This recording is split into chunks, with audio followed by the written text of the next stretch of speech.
영화 중에는 원작 소설이 있는 경우가 많은데요. 오늘은 영화 이야기와 책 이야기를 통합해서 원작이 있는 영화 이야기를 진행해 보겠습니다. 먼저 원작은 이청준의 벌레 이야기라는 단편 소설이 있고요. 이를 바탕으로 만들어진 영화 밀양 이야기를 해볼 건데요. 오늘 함께 할 두 분, 따로 모셨던 두 분이 함께 나오셨습니다. 먼저 골목 책방 서성이다의 조태양 대표 나오셨습니다. 안녕하세요. 안녕하세요. 네. 그다음에 영화 이야기의 이로운 영화쌤 나오셨습니다. 안녕하세요. 안녕하세요. 안녕하세요. 네. 두 분 같이 나오시니까 어때요? 너무 좋죠. 네, 너무 반갑고 좋네요. 원래 처음부터 좀 알고 계셨잖아요. 저희 같이 독서 모임 하고 있죠. 예. 그래서 그때처럼 편안하게 오늘 얘기 네. 나눠줬으면 좋겠고. 네. 오늘 태양 쌤 계셔서 제가 더 편하게 할 수 있을 제가 것 같아요. 못하더라도 좀. 출발은 훈훈하네요. 네. 예. 근데 이제 원작이 있는 영화가 많다고 제가 오프닝에서 말씀드렸는데 사실 진짜로 많아요. 그죠? 네, 네. 그렇죠. 저는 생각나는 게 여러 개 있는데 먼저 우리 네. 게스트들부터 원작 있는 영화 중에 재밌게 본 것들 있으면 말씀 좀 저는 해주시죠. 라이프 오브 파이 재밌게 봤고 뭐 순수의 시대, 위대한 개츠비 이런 영화들 네. 재밌게 봤습니다. 우리 이런- 저도 이제 아까 사전에 얘기 나왔을 때 제일 먼저 떠올랐던 게 라이프 오브 파이고요. 네. 또 이제 우리나라 작품 중에는 이제 변영주 감독 제가 좋아하는데 화차도 각색을 굉장히 잘한 작품이라고 생각하고 그래요. 네. 그리고 그 설국열차 저 인생작 중에 하나인데 봉준호 감독의 설국열차도 프랑스의 이제 그 그래픽 노블을 원작으로 했죠. 그렇죠. 네. 내가 설국열차를 보고 프랑스의 그래픽 노블을 한번 사서 보고 싶었는데 그게 네. 너무 비싸요. 비싸요. 네, 비싸. 책이 너무 비싸서 포기했는데 비슷한 것 중에 저는 박찬욱 감독의 올드보이. 네, 네. 제가 사실 오늘의 박찬욱을 있게 하고 그 명성을 쌓아준 건 올드보이 아니에요? 아, 네. 그렇죠. 네. 그래서 올드보이를 보고 이게 원작이 일본 만화예요. 만화책. 네. 네. 그래서 그 만화책은 만화방에 있더라고요. 그 영화 보신 후에 만화방 가서 그래서 보셨어요? 원작을 네. 찾아봤어요. 그 만화를 한 7권인가 8권짜리 만화책인데 네. 저는 영화가 훨씬 더 깊이 있게 만화를 넘어섰다. 네. 그래서 박찬욱이 훌륭한 이렇게 각색하고 네. 각색은 누가 했는지 모르겠지만 예. 저도 그래. 방금 말씀드린 세 작품도 원작도 훌륭하지만 이제 영화는 또 영화라는 장르로서 예. 영화의 형식을 갖춰서 더 멋지게 풀어냈다라고 생각한 그러니까 작품들이에요. 설국열차도 그렇게 보는 거잖아요. 네, 그 네, 설국열차는 맞아요. 결국 박찬욱 감독 작품이고 봉준호 감독 작품이고. 봉준호구나. 네, 맞아요. 봉준호, 박찬욱 양대산맥 우리나라에. 네, 네, 맞아요. 그다음에 저는 또 이게 원작과 영화 얘기를 하면 원작보다 잘 표현했다. 원작을 정말 잘 묘사했다. 이렇게 평가받는 작품들이 있어요. 네. 저는 떠오르는 게 움베르토 에코의 장미의 이름. 그 책 소설 움베르토 에코는 유명한 소설가잖아요. 근데 그 소설도 훌륭한데 영화도 그 쇼 코넬리 나왔던 장미의 이름 보셨어요? 저 그거는 못 봤어요. 되게 두 분 보면 저는 메이저 영화는 잘 안 보는 것 같아요. 저는 아마 시대가 저랑 안 그럴 수 있겠구나. 슈퍼네리아 네. 그뭐 수도원의 사건을 네. 미스테리를 푸는 건데 결국 그게 이제 아리스토텔레스의 뭐 이렇게 해가지고 되게 네. 깊이 있는 소설인데 네. 이거 되게 그 원작을 영화로 잘 반영했다라는 거고 또 하나 원작자가 영화를 보고 정말 실망감을 감추지 않은 또 영화가 하나 있어요. 근데 영화도 훌륭하고 영화가 너무 훌륭한데 네. 샤이닝. 샤이닝. 예. 그 스티븐 킹 그 유명한 네. 소설가. 스티븐 킹 뭐 소설을 엄청나게 많이 영화화됐잖아요. 네. 근데 그걸 스탠리 큐브릭이 만들었는데 스탠리 샤이닝 큐브릭의 엄청난 샤이닝은 엄청난 영화잖아요. 네. 근데 스티븐 킹이 그거 보고 실망감을 감추지 못했다. 둘 다 이제 자기 영역이 예, 있으니까. 그게 확고하니까 그런 것 같아요. 그런 의미에서 저는 하나 내가 말이 길었지만 하나 더 꼽으면 더 리더 책 읽어주는 책 남자. 읽어주는 네. 남자. 예. 저는 그 영화를 보통 우리가 영화를 먼저 보고 원작을 찾아보게 되잖아요. 조태영 선생님 좀 저는 다르죠. 반대예요. 반대인데 네. 예. 소설을 먼저 보고 예. 이제 거기에 대해서 이제 나온 영화가 있으면 찾아보는 편이긴 한데 네. 저는 기본적으로 소설이 훨씬 좋더라고요. 그리고 상상할 수 거리도- 있으니까. 그래요? 이제 네. 거의 이제 소설을 더 좋아하고 소설을 따라가거나 뛰어넘는 영화가 별로 없다라고 이제 저는 많이 영화를 보지는 않았지만 좀 그런 생각이었는데 조금 전에 얘기했던 라이프 오브 파이 같은 경우는 소설도 훌륭하고 영화도 훌륭했던 작품이고 네. 어떻게 보면 영화가 소설보다 조금 더 영상미라든가 이런 부분이 뛰어나고 좀 뛰어넘는 부분이 있지 않나 이런 생각은 좀 그렇죠. 했어요. 라이프 오브 파이는 네. 처음에는 뭐 호랑이하고 아이하고 둘이 바다에서 살아가는 얘기잖아요. 네. 그래서 그냥 그 시놉시스를 보면 이게 뭘까 했는데 영화를 보고 와 여기에 이렇게 이 깊은 어떤 맞아요. 철학이 담겨 있잖아요. 그렇죠. 네. 그냥 호랑이 하나하고 아이 소년 하나인데 그 둘을 놓고 이렇게 많은 걸 담아낼 수 있구나.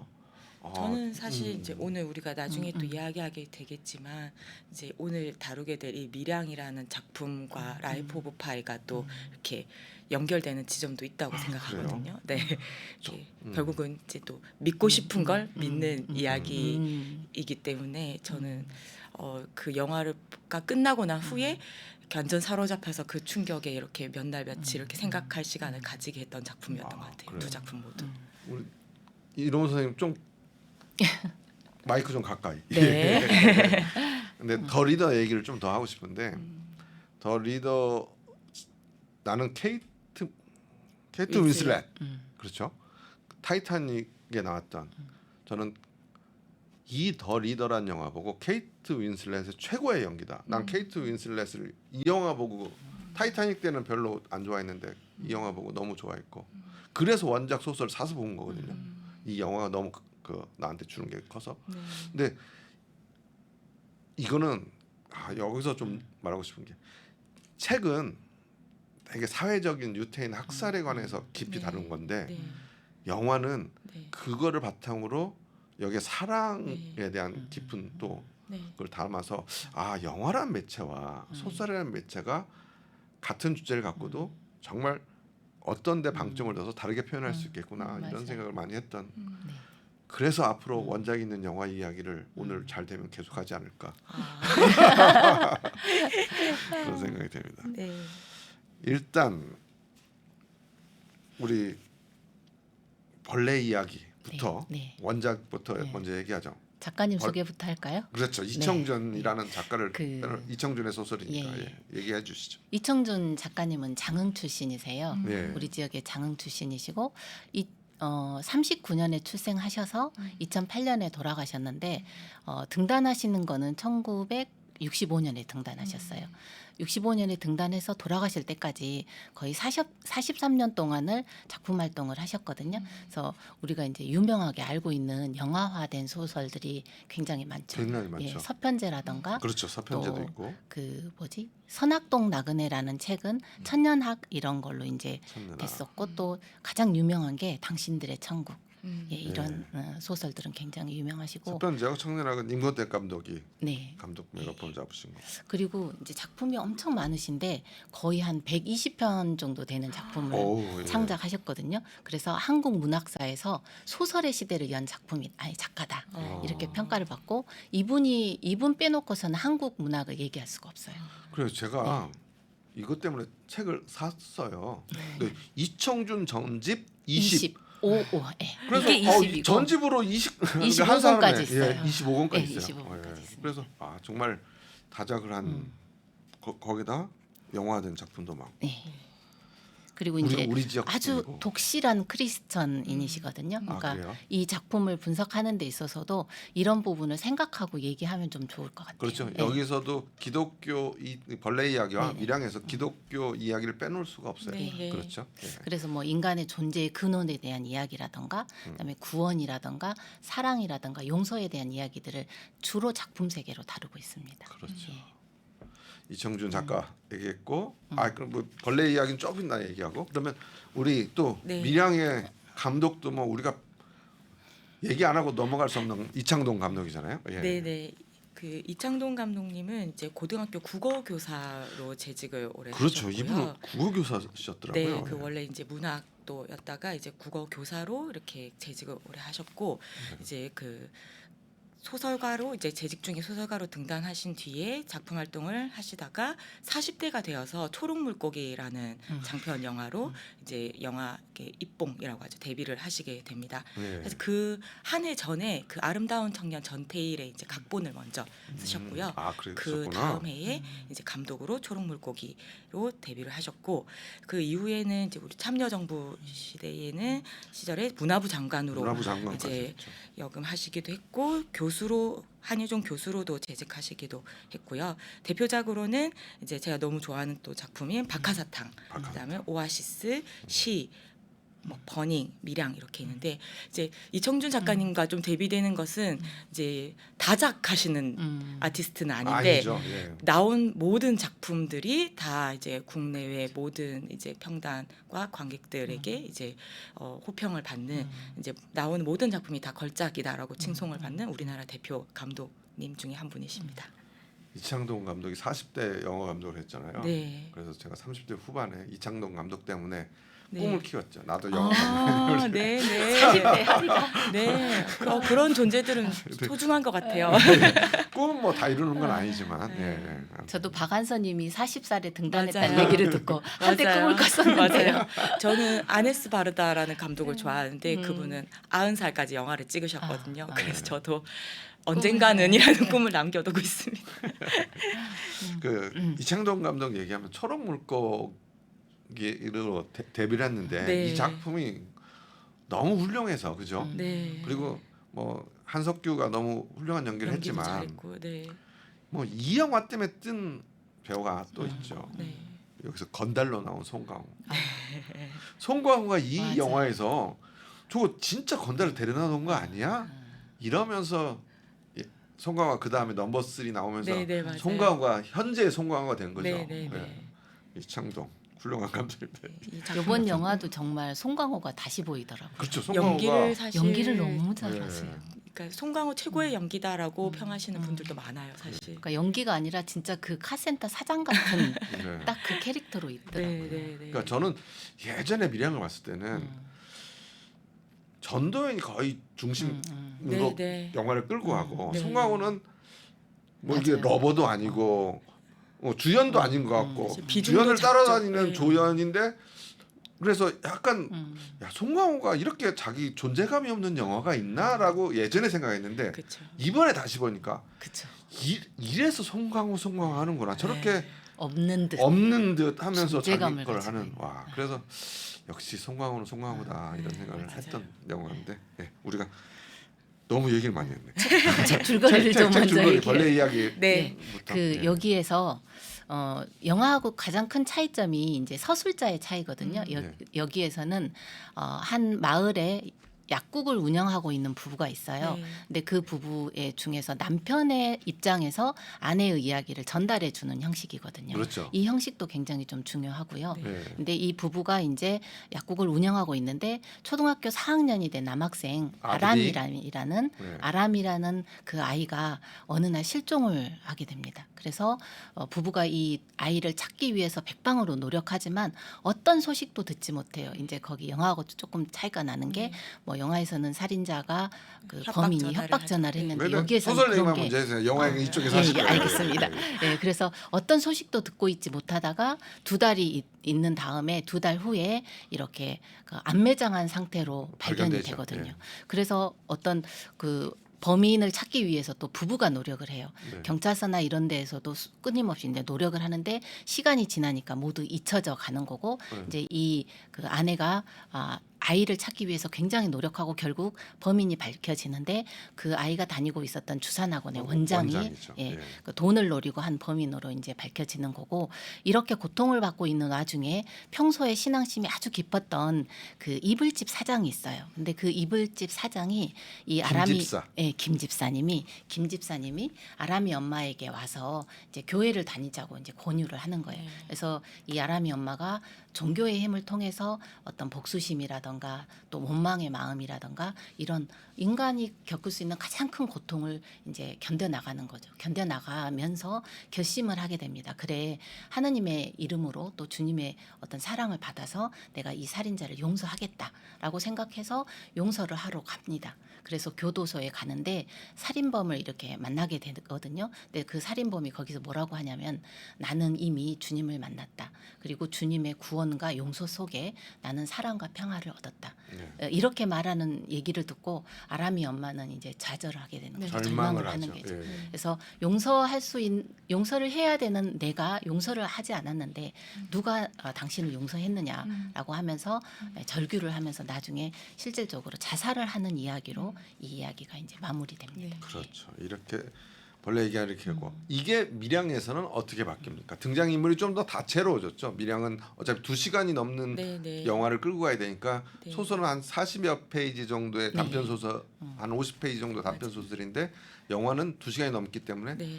좀 구성이 바뀌었어요. 예, 말씀해 이제 주시죠. 예. 등장인물들도 좀 많이 추가가 됐고요. 이제 네. 아까 말씀하셨듯이 이제 가장 큰 차이점은 이제 그 시점의 차이인데 이제 그 소설에서 이제 관찰자 시점으로 표현이 되었다면 남편이 관찰하는 거죠. 네, 예. 네, 네. 이제 영화에서는 이제 뭐 전지적 작가 시점, 시점이라고 그렇죠. 볼 수 있는데 이제 그 나오는 모든 인물들을 이렇게 고루 살피지만 이제 시내를 메인으로 이렇게 따라가는 서사는 동일하고요. 네. 제일 큰 차이로 이제 그 종찬이라는 캐릭터를 만들어서 그렇죠. 이렇게, 이게 송강호 씨가 역할하는 네, 거. 예. 네, 그 종찬이라는 캐릭터가 이제 그 신의 옆을 이렇게 늘 지켜주고 도와주고 하지만 또 그 종찬이라는 캐릭터는 신의와는 아주 상반된 이제 우리가 이렇게 살다 보면 저 사람 진짜 별 고민 없이 사는 것 같고 네. 너무 단순해서 세상 행복해 보이는 이제 그런 캐릭터인데 그런 인물이 바로 옆에 있음으로 인해서 신의 고통을 더 이렇게 대비시켜주는 그런 인물로 이렇게 등장을 하게 되고요. 예. 그리고 또 그 김집사 말씀하셨는데 이제 여기서는 이제 그 주인공이 신혜는 피아노 학원을 그 남편의 이제 그 헤어진 남편의 이제 그 고향으로 와서 그 그렇죠. 피아노 학원을 차리게 되고 여기서 밀양 얘기를 좀 해야 되는데 네, 네. 이제 남편이 여기서는 영화에서는 교통사고로. 남편이 미리 죽어요. 네, 맞아요.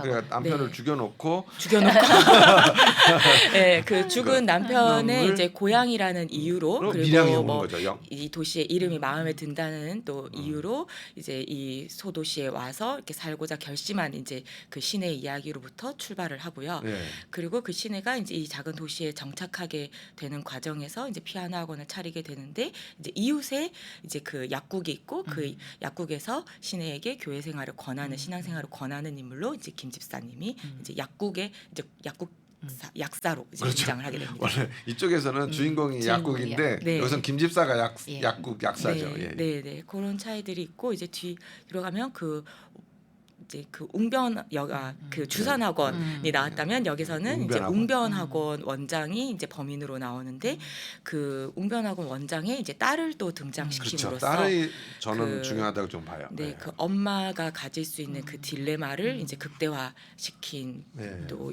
장치로서 역할을 했다고 생각을 합니다. 그리고 네. 남동생도 또 이렇게 출연을 하죠. 그렇죠. 신의 남동생도 네. 나오고. 그래서 이렇게 신혜가 여기 밀양에 오기 전에 이제 어떤 일을 겪었었는지 이렇게 우리 관객들한테 힌트를 줌으로써 이렇게 그 신혜라는 캐릭터를 더 그걸 설명하는 이해하게 거죠. 되는 예, 그런 이해하게. 존재입니다. 그러면서 결말도 달라요. 네, 소설은 결국 아람이 엄마 자살하는 걸로 나오죠. 그 아들 잃은 그걸 구원을 극복해내지 못하고 자살하는 걸 끝나지만 네, 마지막에 밀양에선 주인공이 신혜인데 신혜가 네. 새롭게 신혜가 이제 시작하는. 그 똑같은 이제 충격을 받고 이제 신혜는 이제 그 정신병원에 가게 되고요. 그런 이제 그 퇴원을 한 이후에 이제 새로운 출발을 하기 위해서 이렇게 미용실에 가게 되는데 거기서 이제 그 범인의 딸이 거기서 일하고 있는 모습 그리고 그 딸이 자신한테 너무 미안해서 흔들리는 그런 모습을 보고 그 마음이 너무 괴로워서 머리를 자르다 말고 네. 미용실을 뛰쳐나와서 이렇게 자기 집 마당에 앉아서 이제 자기 머리카락을 스스로 자르는 장면으로 예. 이제 끝나고요. 이 영화의 이제 그 시작 부분에도 이렇게 하늘에서 강렬히 내릴 때는 태양으로 햇볕으로부터 영화가 시작되는데 시작되는데 이제 마지막 장면에는 이렇게 시내의 머리카락을 타고 이렇게 그 땅을 이렇게 비추는 땅을 햇볕으로 이렇게 햇빛이 영화가 쭉 비추는 마무리가 장면으로 되죠. 영화가 마무리되죠. 네. 예. 이렇게 다른데 오늘은 일부 순서로 원작 소설 이야기를 조금만 하고 마칠 건데 네. 이 벌레 이야기가 처음에 나오게 된 것에 대한 배경, 네, 그러면 벌레가 나온 후에 어떤 반응 이런 거를 잠깐 얘기 듣고 마칠까요? 이 소설이 쓰여졌던 거는 1985년이거든요. 네, 그렇죠. 예, 1985 85년인데 실제로 1980년도에 이윤상군 중학교 1학년 학생이 유괴를 당해서 살해당하는 사건이 일어납니다. 네. 예, 그런 사건을 실질적으로 이제 모티브로 해서 이 글을 쓰게 된 건데 네. 이 살인범이 사형을 당하기 전에 했던 말이 있거든요. 그래서 제가 그 얘기를 너무나도 이렇게 충격적이어서 제가 좀 맞아요. 적어왔어요. 뭐라고 그래요? 이거 얘기했냐면 그럼 예, 실제로 살인범 실화에 좀 네. 바탕된 네. 거네요. 네. 그렇구나. 예. 살인범이 이제 죽기 전에 나는 하느님의 품에 안겨 평화로운 마음으로 떠나가며 그 자비가 희생자와 가족에게도 베풀어지기를 빌겠다. 이렇게 얘기를 해요. 네, 그게 소설에도 비슷하게 나오잖아요. 소설에도 맞아요. 거의 비슷하게 나와요. 예. 근데 실제로 이제 그 살인범이 이런 얘기를 한다는 거를 모든 사람이 들었던 거죠. 그리고 그 이제 이윤상군의 어머니와 아버지도 이 얘기를 들었고 네. 그러면서 너무 이제 좌절하고 절망하게 되고 실질적으로 이윤상군의 어머니와 아버지도 돌아가시게 됩니다. 아주 짧은 시간에 그 스트레스와 어떤 절망감으로 인해서 두 분 다 죽게 되거든요. 근데 이런 것을 옆에서 보시고 이청준 작가가 한 말씀이 있어요. 뭐라고 네. 얘기했냐면 참혹한 사건보다도 더 끔찍하다. 맞아. 네. 그래서 이제 이청준 작가는 그렇다면 이 사람이 사랑과 어떤 주님의 구원 속에서 용서를 받고 평화를 얻었다고 하는데 그럼 이 구원과 용서는 어떤 것이어야 되는가? 진정한 구원이란 무엇이고 진정한 용서가 무엇인지를 나는 사람의 편에서 써보겠다. 이렇게 집필 의도를 밝히셨죠. 네. 그래서 이제 이 소설을 창작하게 된 건데 사실 이제 그 문단에 그때 당시에 어떤 반응이 있었냐면 네. 어땠을 것 같아요? 없었어요. 왜냐하면 당시가 거부 1980년대잖아요. 아. 전두환 정권이 나라를 다스리고 있었을 때고 네. 엄청난 독재 정치가 있었기 때문에 사람들이 어떤 문학 작품 자체도 많이 창작되지 않았고 그런 비평도 활발하게 이루어지지 못했죠. 근데 당시에 그런 사건이 실질적으로 있었을 때 전두환이 뭐라고 얘기했냐면 엄정하게 수사하라. 과학적으로 수사해서 정의가 밝혀지도록 해라. 라고 얘기했거든요. 근데 사실 전두환이는 5.18 때 정말로 많은 사람을 죽인 사람이잖아요. 근데 그 살인범이 그 살인범에게 단죄를 하고 정의를 밝히겠다라고 하는 것 자체가 있을 수가 없는 상황이잖아요. 근데 이런 상황 속에서 어느 누구도 그 이 이야기가 벌레 이야기가 그렇게 5.18에 대한 은유적인 걸로 해석될 수 있다는 거를 얘기하지 못하는 거죠. 예, 어떻게 보면 이 아람이 엄마는 용서하지 못하면서도 용서를 강요받은 강주 시민들의 그 어떤 마음을 의미할 수도 있다고 읽혀지거든요. 그래서 예, 되게 맞아요. 사회적으로 가시네. 예. 근데 실질적으로 정말로 그 영화가 당시에는 그랬을 수 있다. 예. 예, 그렇게 이해됐던 측면들이 굉장히 많습니다. 네. 예. 그 영화의 아니 소설의 초반에 어떤 걸 얘기하려고 했더니 주제나 이런 것까지 다 얘기해 주셔가지고 예. 그 사실 이런 주제를 영화에서도 비슷하게 나타내고는 네, 있죠. 맞아요. 그러니까 그 방금 말씀하신 부분들을 이제 이청준 작가님도 사실 이제 내포를 했다라고 이렇게 다 읽혀지고 네. 그 이창동 감독님도 마찬가지로 이 작품을 통해서 그런 은유들을 많이 담았다고 이제 읽혀지고 있는데요. 네. 네. 알겠습니다. 네. 오늘 순서는 여기서 마치고 네. 뭐 결론까지 거의 다 내주셔서 2부에서는 좀 다른 자세히 얘기하면 얘기로 됩니다. 네, 자세히 네. 얘기해 보겠습니다. 오늘 말씀 감사합니다. 그 2부에서 다시 뵐게요. 네. 지금까지 조태양 대표와 이로운 영화쌤과 함께했습니다. 여러분 감사합니다. 감사합니다.